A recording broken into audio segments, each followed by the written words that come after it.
Carta encíclica Rerum Novarum. Del Sumo Pontífice León XIII. Sobre la situación de los obreros.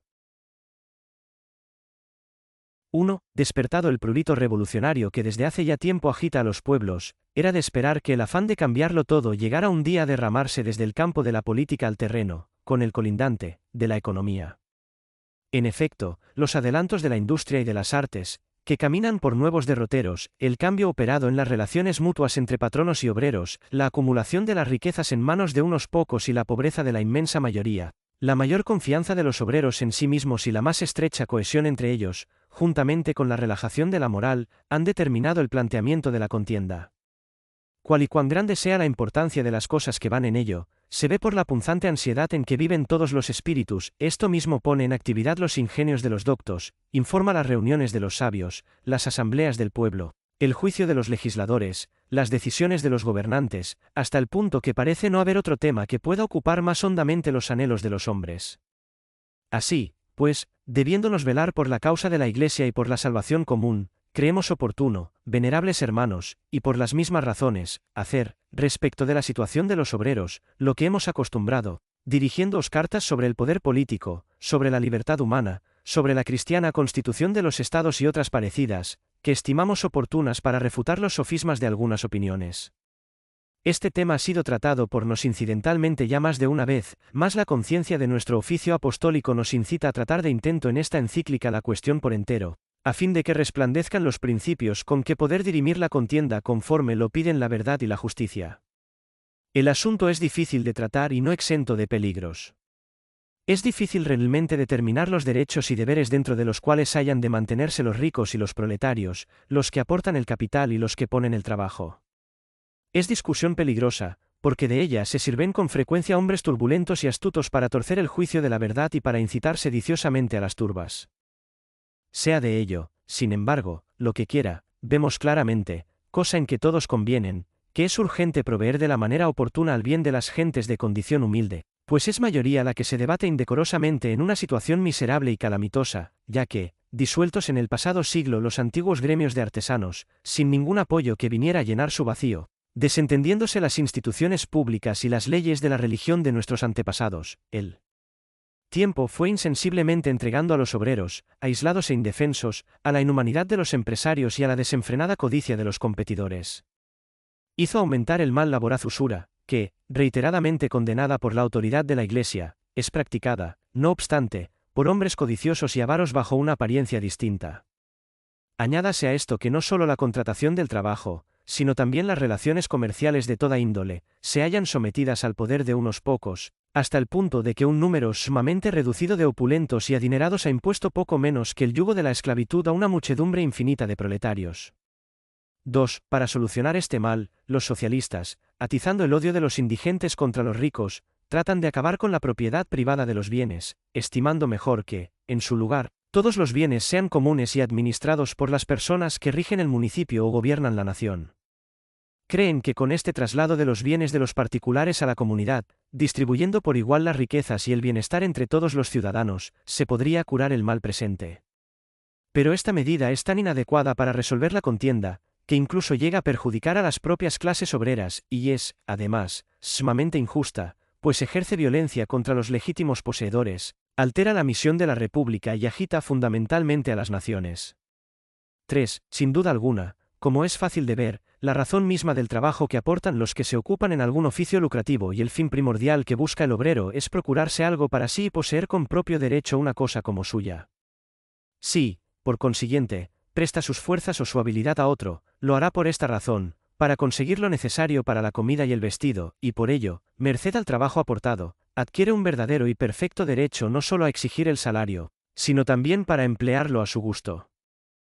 Luego sí, reduciendo sus gastos, ahorra algo e invierte el fruto de sus ahorros en una finca, con lo que puede asegurarse más su manutención. Esta finca realmente no es otra cosa que el mismo salario revestido de otra apariencia, y de ahí que la finca adquirida por el obrero de esta forma debe ser tan de su dominio como el salario ganado con su trabajo.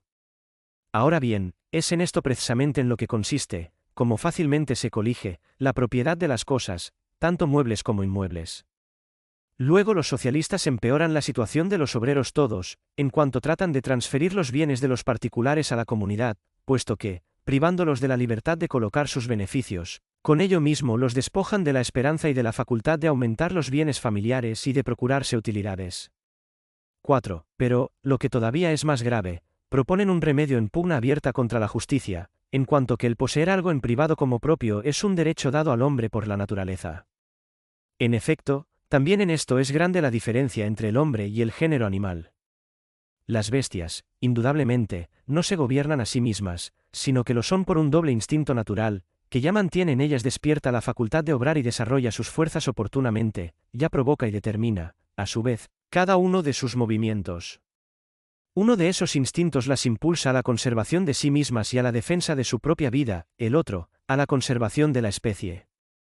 Ambas cosas se consiguen, sin embargo, fácilmente con el uso de las cosas al alcance inmediato, y no podrían ciertamente ir más allá, puesto que son movidas solo por el sentido y por la percepción de las cosas singulares. Muy otra es, en cambio, la naturaleza del hombre. Comprende simultáneamente la fuerza toda y perfecta de la naturaleza animal, siéndole concedido por esta parte, y desde luego en no menor grado que al resto de los animales, el disfrute de los bienes de las cosas corporales. La naturaleza animal, sin embargo, por elevada que sea la medida en que se la posea, dista tanto de contener y abarcar en sí la naturaleza humana, que es muy inferior a ella y nacida para servirle y obedecerle. Lo que se acusa y sobresale en nosotros, lo que da al hombre el que lo sea y se distinga de las bestias, es la razón o inteligencia.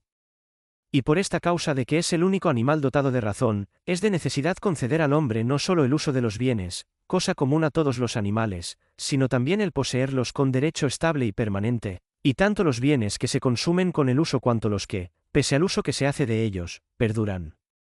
5. Esto resalta todavía más claro cuando se estudia en sí misma la naturaleza del hombre. Pues el hombre, abarcando con su razón cosas innumerables, enlazando y relacionando las cosas futuras con las presentes y siendo dueño de sus actos, se gobierna a sí mismo con la previsión de su inteligencia, sometido además a la ley eterna y bajo el poder de Dios, por lo cual tiene en su mano elegir las cosas que estime más convenientes para su bienestar, no solo en cuanto al presente, sino también para el futuro. De donde se sigue la necesidad de que se halle en el hombre el dominio no solo de los frutos terrenales, sino también el de la tierra misma, pues ve que de la fecundidad de la tierra le son proporcionadas las cosas necesarias para el futuro. Las necesidades de cada hombre se repiten de una manera constante, de modo que, satisfechas hoy, exigen nuevas cosas para mañana. Por tanto, la naturaleza tiene que haber dotado al hombre de algo estable y perpetuamente duradero, de que pueda esperar la continuidad del socorro. Ahora bien, esta continuidad no puede garantizarla más que la tierra con su fertilidad. 6. Y no hay por qué inmiscuir la providencia de la República, pues que el hombre es anterior a ella, y consiguientemente debió tener por naturaleza, antes de que se constituyera comunidad política alguna, el derecho de velar por su vida y por su cuerpo. El que Dios haya dado la tierra para usufructuarla y disfrutarla a la totalidad del género humano no puede oponerse en modo alguno a la propiedad privada. Pues se dice que Dios dio la tierra en común al género humano no porque quisiera que su posesión fuera indivisa para todos, sino porque no asignó a nadie la parte que habría de poseer, dejando la delimitación de las posesiones privadas a la industria de los individuos y a las instituciones de los pueblos. Por lo demás, a pesar de que se halle repartida entre los particulares, no deja por ello de servir a la común utilidad de todos, ya que no hay mortal alguno que no se alimente con lo que los campos producen. Los que carecen de propiedad, los suplen con el trabajo, de modo que cabe afirmar con verdad que el medio universal de procurarse la comida y el vestido está en el trabajo, el cual, rendido en el fundo propio o en un oficio mecánico, recibe, finalmente, como merced no otra cosa que los múltiples frutos de la tierra o algo que se cambia por ellos. 7. Con lo que de nuevo viene a demostrarse que las posesiones privadas son conforme a la naturaleza. Pues la tierra produce con largueza las cosas que se precisan para la conservación de la vida y aun para su perfeccionamiento, pero no podría producirlas por sí sola sin el cultivo y el cuidado del hombre. Ahora bien, cuando el hombre aplica su habilidad intelectual y sus fuerzas corporales a procurarse los bienes de la naturaleza, por este mismo hecho se adjudica así aquella parte de la naturaleza corpórea que él mismo cultivó, en la que su persona dejó impresa una modo de huella, de modo que sea absolutamente justo que use de esa parte como suya y que de ningún modo sea lícito que venga nadie a violar ese derecho de él mismo. 8. Es tan clara la fuerza de estos argumentos, que sorprende ver disentir de ellos a algunos restauradores de desusadas opiniones, los cuales conceden, es cierto, el uso del suelo y los diversos productos del campo al individuo, pero le niegan de plano la existencia del derecho a poseer como dueño el suelo sobre que ha edificado o el campo que cultivó. ¿No ven que, al negar esto, el hombre se vería privado de cosas producidas con su trabajo? En efecto, el campo cultivado por la mano e industria del agricultor cambia por completo su fisonomía, de silvestre, se hace fructífero, de infecundo, feraz. Ahora bien, todas esas obras de mejora se adhieren de tal manera y se funden con el suelo, que, por lo general, no hay modo de separarlas del mismo. ¿Y va a admitir la justicia que venga nadie a apropiarse de lo que otro regó con sus sudores? Igual que los efectos siguen a la causa que los produce, es justo que el fruto del trabajo sea de aquellos que pusieron el trabajo. Con razón, por consiguiente, la totalidad del género humano, sin preocuparse en absoluto de las opiniones de unos pocos en desacuerdo, con la mirada firme en la naturaleza, encontró en la ley de la misma naturaleza el fundamento de la división de los bienes y consagró, con la práctica de los siglos, la propiedad privada como la más conforme con la naturaleza del hombre y con la pacífica y tranquila convivencia. Y las leyes civiles, que, cuando son justas, deducen su vigor de esa misma ley natural, confirman y amparan incluso con la fuerza este derecho de que hablamos. Y lo mismo sancionó la autoridad de las leyes divinas, que prohíben gravísimamente hasta el deseo de lo ajeno: no desearás la mujer de tu prójimo, ni la casa, ni el campo, ni la esclava, ni el buey, ni el asno, ni nada de lo que es suyo. 9. Ahora bien, esos derechos de los individuos se estima que tienen más fuerza cuando se hallan ligados y relacionados con los deberes del hombre en la sociedad doméstica. Está fuera de duda que, en la elección del género de vida, está en la mano y en la voluntad de cada cual preferir uno de estos dos, o seguir el consejo de Jesucristo sobre la virginidad o ligarse con el vínculo matrimonial. No hay ley humana que pueda quitar al hombre el derecho natural y primario de casarse, ni limitar, de cualquier modo que sea, la finalidad principal del matrimonio, instituido en el principio por la autoridad de Dios: creced y multiplicaos. He aquí, pues, la familia o sociedad doméstica, bien pequeña, es cierto, pero verdadera sociedad y más antigua que cualquiera otra, la cual es de absoluta necesidad que tenga unos derechos y unos deberes propios, totalmente independientes de la potestad civil. Por tanto, es necesario que ese derecho de dominio atribuido por la naturaleza a cada persona, según hemos demostrado, sea transferido al hombre en cuanto cabeza de la familia. Más aún, ese derecho es tanto más firme cuanto la persona abarca más en la sociedad doméstica. Es ley santísima de naturaleza que el padre de familia provea al sustento y a todas las atenciones de los que engendró, e igualmente se deduce de la misma naturaleza que quiera adquirir y disponer para sus hijos, que se refieren y en cierto modo prolongan la personalidad del padre, algo con que puedan defenderse honestamente, en el mudable curso de la vida, de los embates de la adversa fortuna. Y esto es lo que no puede lograrse sino mediante la posesión de cosas productivas, transmisibles por herencia a los hijos. Al igual que el Estado, según hemos dicho, la familia es una verdadera sociedad, que se rige por una potestad propia, esto es, la paterna. Por lo cual, guardados efectivamente los límites que su causa próxima ha determinado, tiene ciertamente la familia derechos por lo menos iguales que la sociedad civil para elegir y aplicar los medios necesarios en orden a su incolumidad y justa libertad. Y hemos dicho, por lo menos iguales, porque, siendo la familia lógica y realmente anterior a la sociedad civil, se sigue que sus derechos y deberes son también anteriores y más naturales. Pues si los ciudadanos, si las familias, hechos partícipes de la convivencia y sociedad humanas, encontraran en los poderes públicos perjuicio en vez de ayuda, un cercenamiento de sus derechos más bien que una tutela de los mismos, la sociedad sería, más que deseable, digna de repulsa. 10. Querer, por consiguiente, que la potestad civil penetre a su arbitrio hasta la intimidad de los hogares es un error grave y pernicioso. Cierto es que, si una familia se encontrara eventualmente en una situación de extrema angustia y carente en absoluto de medios para salir de por sí de tal agobio, es justo que los poderes públicos la socorran con medios extraordinarios, porque cada familia es una parte de la sociedad. Cierto también que, si dentro del hogar se produjera una alteración grave de los derechos mutuos, la potestad civil deberá amparar el derecho de cada uno. Esto no sería apropiarse los derechos de los ciudadanos, sino protegerlos y afianzarlos con una justa y debida tutela. Pero es necesario de todo punto que los gobernantes se detengan ahí, la naturaleza no tolera que se exceda de estos límites. Es tal la patria potestad, que no puede ser ni extinguida ni absorbida por el poder público, pues que tiene idéntico y común principio con la vida misma de los hombres. Los hijos son algo del padre y como una cierta ampliación de la persona paterna, y, si hemos de hablar con propiedad, no entran a formar parte de la sociedad civil sino a través de la comunidad doméstica en la que han nacido.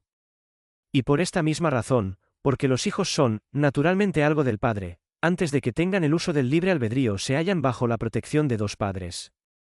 De ahí que cuando los socialistas, pretiriendo en absoluto la providencia de los padres, hacen intervenir a los poderes públicos, obran contra la justicia natural y destruyen la organización familiar. 11. Pero, además de la injusticia, se deja ver con demasiada claridad cuál sería la perturbación y el trastorno de todos los órdenes, cuán dura y odiosa la opresión de los ciudadanos que habría de seguirse. Se abriría de par en par la puerta a las mutuas envidias, a la maledicencia y a las discordias, quitado el estímulo al ingenio y a la habilidad de los individuos, necesariamente vendrían a secarse las mismas fuentes de las riquezas, y esa igualdad con que sueñan no sería ciertamente otra cosa que una general situación, por igual miserable y abyecta, de todos los hombres sin excepción alguna. De todo lo cual se sigue claramente que debe rechazarse de plano esa fantasía del socialismo de reducir a común la propiedad privada, pues que daña a esos mismos a quienes se pretende socorrer, repugna a los derechos naturales de los individuos y perturba las funciones del Estado y la tranquilidad común. Por lo tanto, cuando se plantea el problema de mejorar la condición de las clases inferiores, se ha de tener como fundamental el principio de que la propiedad privada ha de conservarse inviolable. Sentado lo cual, explicaremos dónde debe buscarse el remedio que conviene. 12. Confiadamente y con pleno derecho nuestro, atacamos la cuestión, por cuanto se trata de un problema cuya solución aceptable sería verdaderamente nula si no se buscara bajo los auspicios de la religión y de la Iglesia. Y, estando principalmente en nuestras manos la defensa de la religión y la administración de aquellas cosas que están bajo la potestad de la Iglesia, nos estimaríamos que, permaneciendo en silencio, faltábamos a nuestro deber.